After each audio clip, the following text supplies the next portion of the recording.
Ano nga ba itong flag for behavior violation?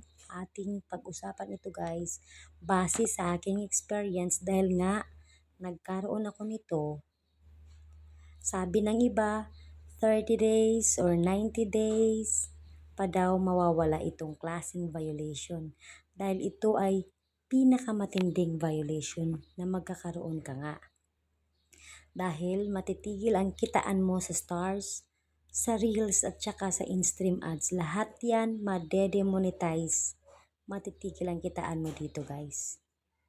Masaklap po talaga kung magkaroon tayo ng itong klaseng violation. Pero guys, base sa aking experience, 1 week lang, nagkaroon ako ng ganito guys, na wala kaagad sa akin. Hindi naman po lahat na umaabot talaga pala ng 30 days to 90 days. Huwag kayong basta-basta nagpapaniwala sa mga ibang content creator. Dahil baka wala silang ginagawang aksyon.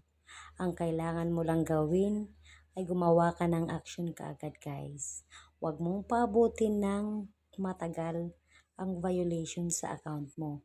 Yan ang dahilan kung bakit umaabot ng 90 days to 1 year pa nga ang mga violation nila. Nakagaya nitong flag for behavior.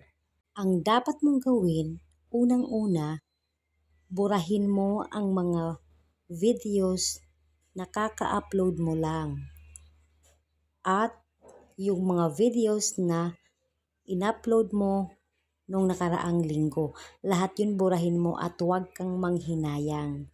Kahit gaano pa yan ka, rami ng viewers, ay wala pong kwenta iyan kung meron ka namang violation dahil hindi mo nga makukuha ang sahod mo o sasahurin mo sa Facebook. Kaya kailangan maglinis ka ng iyong account. Burahin mo ang mga videos na kaka-upload mo lang at nung in-upload mo nung nakaraang linggo. Tapos, i-delete o burahin mo ang mga comments mo na paulit-ulit mo lang kinoments mo sa mga kakilala mo o kapwa creator. Mga paulit-ulit na mga likes, hearts, mga reaction, ay tanggalin niyo po guys. Isa rin yan sa dahilan kung bakit tayo nagkakaroon ng flag for behavior.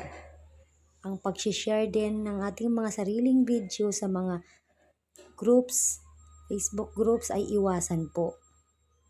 Maraming klase po ang mga dahilan kung bakit nagkaroon tayo ng flag for behavior. Sa panahon na ito, dahil meron tayong flag for behavior, umiwas muna tayo sa pag-share ng mga videos. Lalo na hindi natin alam, baka meron itong violation at pinag-share natin sa mga groups.